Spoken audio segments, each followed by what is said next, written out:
Okay, guys, Sham Locks here. Derby time is here, and people are asking me, all right, got $100 to spend.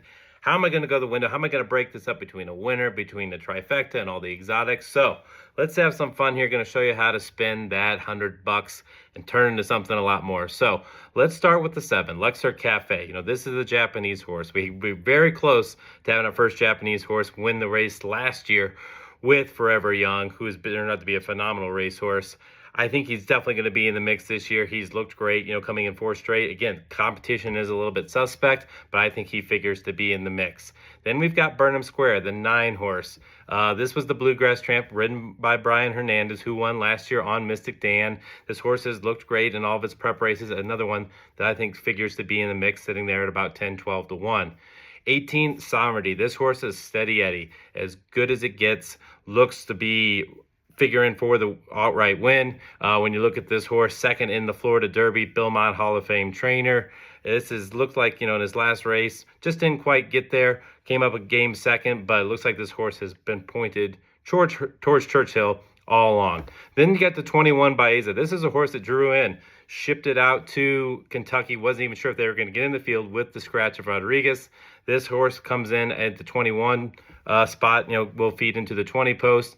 This is a horse that finished second in the Santa Anita Derby to the favorite Journalism. Ran very, very well, and I think this is another horse that figures to be in the mix. Not to mention Flavien Prat aboard, one of the best, if not the best, jockeys in the country. Speaking of Journalism, you notice I haven't mentioned him?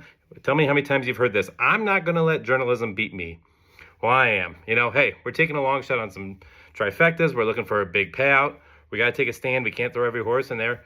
And yes, it's hard to poke holes in what this horse has done. It's looked great. It's won 4 in a row. But as we talked about, this horse has won in these 5-horse fields. Now you're throwing them in with 20 horses. I think that traffic is going to cause a problem for him, a lot of unpredictability. And if it gets in some trouble, I think this horse cannot figure not to make the board.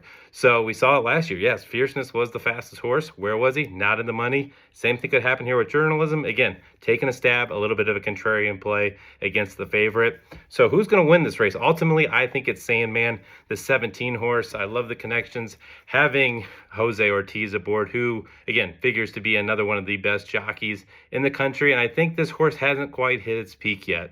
When we've seen in some of these prep races, it's had either a bag trip, it's been able to rally, finally won in the Arkansas Derby, but you could see it kind of veer out here coming down the stretch. And I think Mark Cassie's going to figure that out.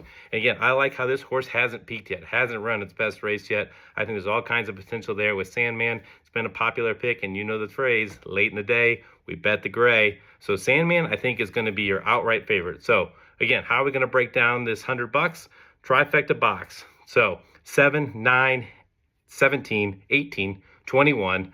That's going to cost you $60. Let's do an exacta box with the 17 and 18. That's Sandman and Sovereignty. I think these 2 horses are going to stock each other all the way around the track. And then with that remaining 30, we're going to put that on the 17 to win. That's Sandman. And I'll see you at the window.